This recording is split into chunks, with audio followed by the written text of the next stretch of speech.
Affaire You Arena devient de plus en plus grave. Il paraît bakokoma na niveau ya justice. On ne comprend pas. On dirait mafia moko ezo salama wana na kati ya sujet oyo. Yoke loko yo. Concert wane ko betama.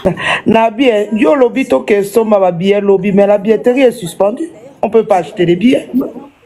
Na salle oui, mais faut que na ba Fnac na bani. Mon live lobby na omi asalaki. Non, mais même à la Fnac aujourd'hui, on a essayé, ça passe pas, il n'y a pas de billets. D'acheter en ligne, tu as été il n'y a qu'une catégorie qui était ouverte sur Ticketmaster. Il y avait une catégorie, la catégorie diamant, mais... Ticketmaster force ses alliés. Arrêtez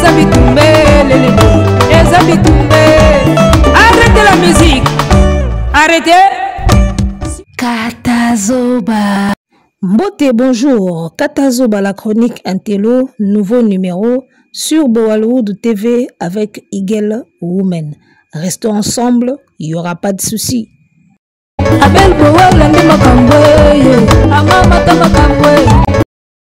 Bazolo Banabatu acheter les billets, mais en même temps, site You Arena est bloqué billetterie. Acheter na Ticketmaster, acheter na Fnac pe billet zate. Et comme na Ticketmaster. Alors, on est comme na Ticketmaster, on a toujours ébatté, bazote kayango pour na événement, nini, parce que You Arena déjà asilani na bino. Ça commence à sentir un peu de l'arnaque. Ou alors, bozo linga ba somba ba billet, ou bino moro bo somba ki bozote ka quelque part, ba vider yango pour récupérer ba mbongo, bo perdre te. Alors, on comprend que le dossier affaire est commis un peu grave. Alors, histoire on a yoki, eza que tango bafungoli billetterie, You Arena a remarqué que bateki bienté, alors à se décider, il faut annuler le concert. Mais en annulant le concert, il faut akabo la perte. Ndenge toloba na langage ya biso bakino to kabo la perte. C'est-à-dire que bosali kop moko boye e foiré, ole mutu moko ndi a perdre, bino mbale bo kaboli perte. C'est-à-dire que oyo azumwa ndambo bokaboli perte. Alors, il fallait sikoyo faire afuta mbongo ya salle. Afuta mbongo ya salle moko boye faire alobi non, ye azana ye artiste. Donc, bafuta ye caché na ye en tant qu'artiste, na ebite caché yango sur base de quoi pour beti pete. Il fallait bafuta ba dommage kaka, bafuta bakabola perte ndenge bango nyoso ba perdre. Faire aboyi ko futa ba rappeler que au signé qui en tant que coproducteur, aux artistes, aux AP coproducteurs en même temps. Donc, en tant qu'artiste, au perdre, et puis en tant que coproducteur, il faut peu ndima ko perdre. Loko la paye azalaka lukengu na makamba mbongo, yango no moni sika bazondongwana. You Arena pe alobi soit tokokoma nango na justice. Lorsque vous signez des contrats, il faut bien lire. Au moins, il fallait abeti You Arena, biso peto beta You Arena, ok va présenter au contrat avec toute excitation, avec esprit à mobondo, au cinéma mbang. Ozoe bate que quand tu t'engages na coproduction, oza en même temps artiste, en même temps pe oza na rôle ya producteur. Donc tu vas assumer les dépenses en tant que producteur et aussi en tant qu'artiste. On a deux rôles à jouer dans Katiwana. Est-ce qu'il savait ça déjà? Est-ce que d'ailleurs Aïba Kiang? On a eu qui pique sa zolo dans la live na fait il y a des bons avocats na Belgique wa azana ba avocat ya bien nani nana boko mikuna ndenge nini. Il a des bons avocats oui to boiti mais boko mikuna ndenge nini. Likambo ezalaki censé ezala fête. Oye aux 8 salles ba pesi yo fungoli billetterie ba fanatique ba sombi billet jour à concert ba to ba sombi bilamba ba baki ba forme ba zu ba hôtel na bango ba carburant ba car ba ye concert ba ye ko sepela to komi na justice ndenge nini omoni makamba yombo tozoloba yango moni bazo bombela ba fanatique na bango parce que makambo eza tellement grave na lobaka makambo nanga kaka boye par magie. Na magie nanga na lobaka bongo. Mais soko ulandeli omona pe tombaka juste. Moi je vous l'avais bien dit que faire soki si asumbi na nganda alinga kolobati. Soka lobi boyi na ye, bo sepela na ete. Il faut abatama Comme ça, bino, bo continuer ko victimiser. Balinga kayete, papa Hervé sala bango nini, bayini nanga balukaka nini, fera sala nini, maweli sawana, feza ka main noire fali asololi na yu arena, fali ndekwa Charles Tabu. Wana yazo sepela. Soki boyebi vérité affaire bo sepela ni souté. Bon, à part quelques fous et quelques envoûtés, au baroku fapona ye même si ba mona makambu clarté, mais un fanatique réfléchit à osepelani souté. So ye pona ko banga bo sepelani souté, il faut bomba mabe na ye. Akolobata, la situation est grave. Yo ke koluka ngambo munene, teka o teki pété. Boka bola perte. Il faut boka bola perte. Yesi ko aboyi loko la perte za lukengu na mbongo. Aboyi ko kabola perte. Nde sika yu arena pe loko aza koko na yote. Aza tata mwasi na yote. Yu arena za na ye jonga te.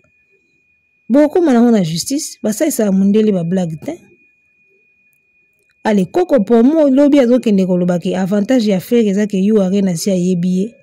Yu arena yebi c'est quoi mo bondo. Au moins tant boko mana justice. Bo comprendre ke ko yeba wana. Eza na hona tina moko te. Ko yeba oba yebi wana eza na tina moko te. Bokomi kuna ndenge nini, bokomi a justice ndenge nini. Eloko ezaki censé za la simple. Basidiki dia bate bataiki batie date baoteka ba billet na bango. Yo komi kuna na tribunal ndenge nini. Fali aleka wana beta na ye calme. Atie date na ye jour a concert ekoki, asali makamu na ye esili aleki na enzela. Okomi na justice ndenge nini. En tout cas, boluki longi nzambe. Soki longi bokomona te bolukata likoshi ya nzambe. Bolukata likoshi ya nzambe po kawe koma bna donc eza spirituel. Makambo oyo eza censé ezala simple, ezala nango normal. Soki ekomi kote mwana mai ekomaka compliqué. Alors, olibolelaka tout le temps que main noire, fali mutasalaka bongo, les gars. Bo comprendre kaka ke kozanga koyeba makambu baloba eza liwa ndambu kozanga koyeba ya liwa ndambu eza liwa ndambu te ya mobimba omoni classe est important. Zakari Bababa se voulait traiter de méchant mais conseil wana pesa artiste soki pena mutako yoka il faut azonga ka classe. Abna c'est sans moquerie, c'est sans nini, sans matumboli. Les gars, il faut qu'on zonga classe. Au moins une compréhension ka oyo pour comprendre le bien, c'est le banc de l'école. Nako sabinote. Compréhension ka ya makamundinge ezo kende. Est-ce que l'artiste tanga ma contrat comprenaka? Ça peut être là le plus grand problème et ba conflit na yena ba producteur. Est-ce que comprenaka makambo salaka? Coproduction. Est-ce qu'il y a une coproduction les années? Qui le guide d'abord dans la coproduction? Est-ce qu'il y a qu'est-ce que ça résume la coproduction? Est-ce qu'il y a qu'est-ce que ça implique d'être un coproducteur? Il faut lire, il faut se documenter pour y bango. Ce qu'on a négé to yebeli moto na biso, ko se documenter na ko lire yaya.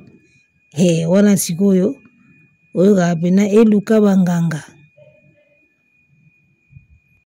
Il y a des gens dans la vie qui ont parvenu à faire des choses juste dans la documentation, en faisant des recherches, en faisant des documentations, à apprendre sur une discipline, à maîtriser en opère.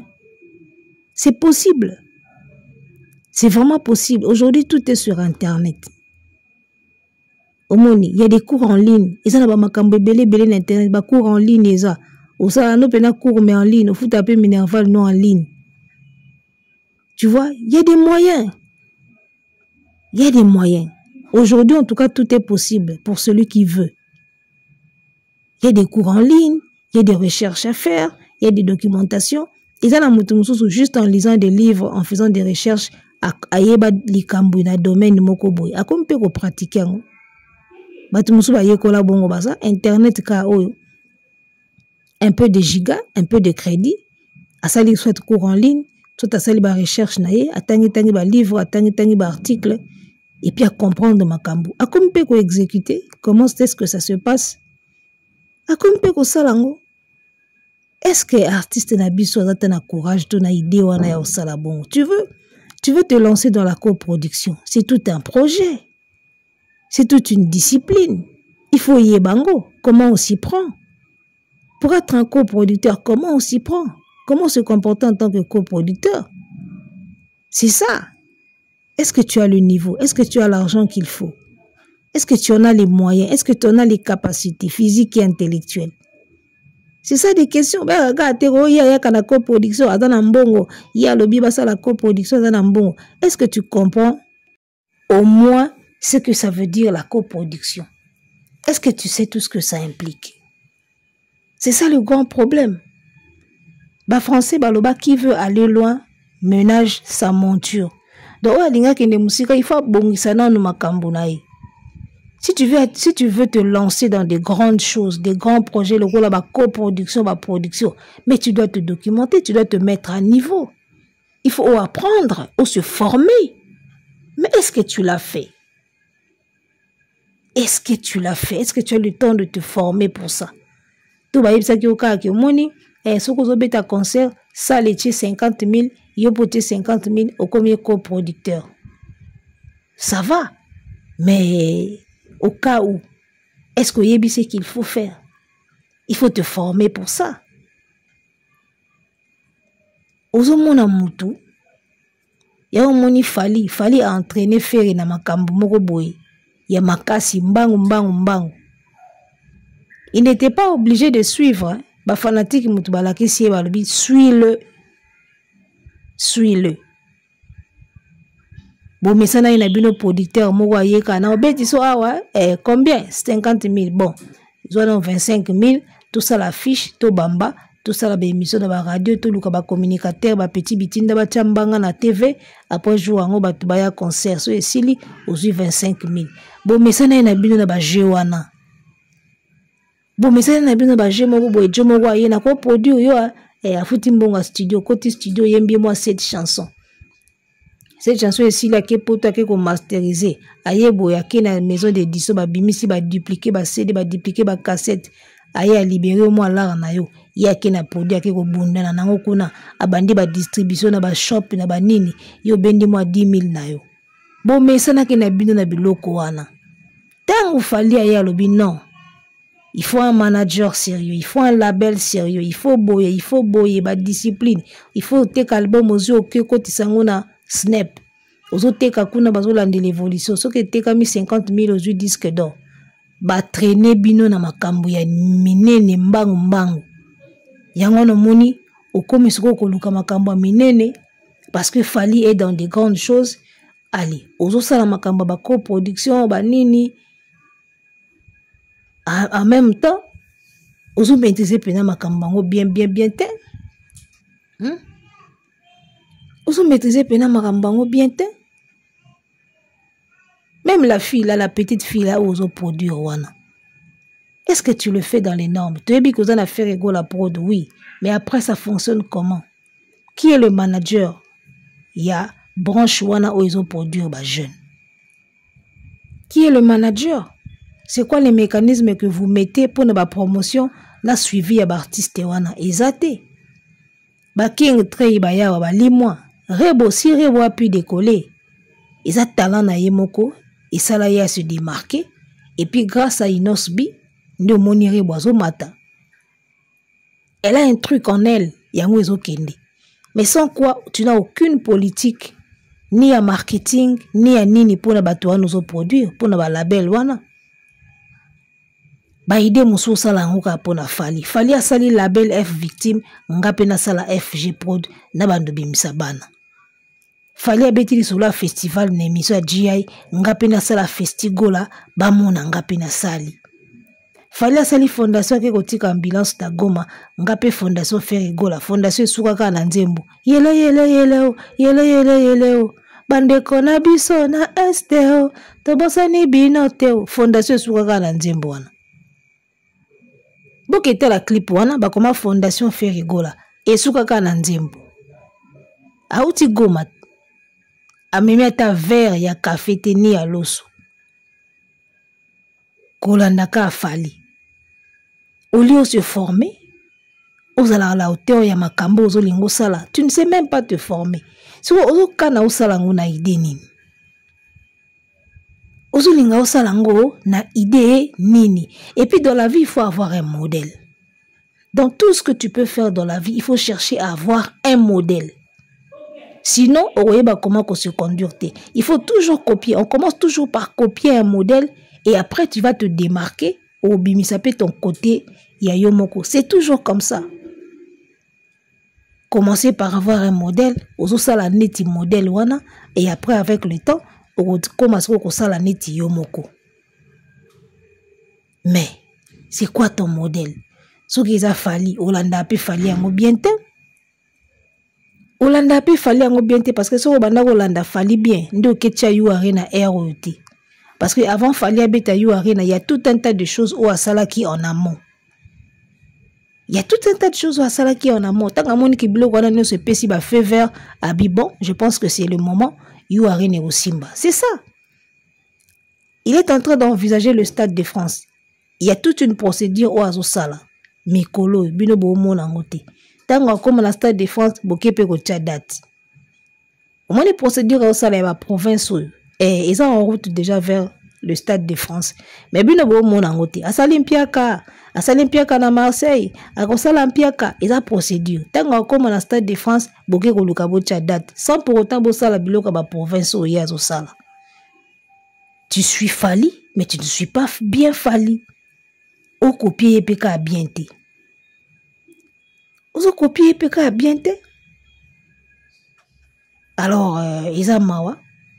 Ils ont des qui sont censés aller là où il y a plaisir et là où il y a sengo pour la carrière et comme il y a la justice. Il y a tout na bokomi kuna ndenge nini.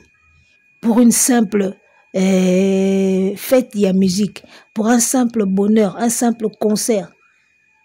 Une simple rencontre ya ba fanatique ba ya koyemba ba bina ba sepela bokomi na ba justice oyo mama o misala mabete oyo mbote oyo kayentanga bomaka bela komaka mupepe webi verset wana na Bible kaye wapi ndeko na yo dokolo sali boy banda lelo banda koyenga.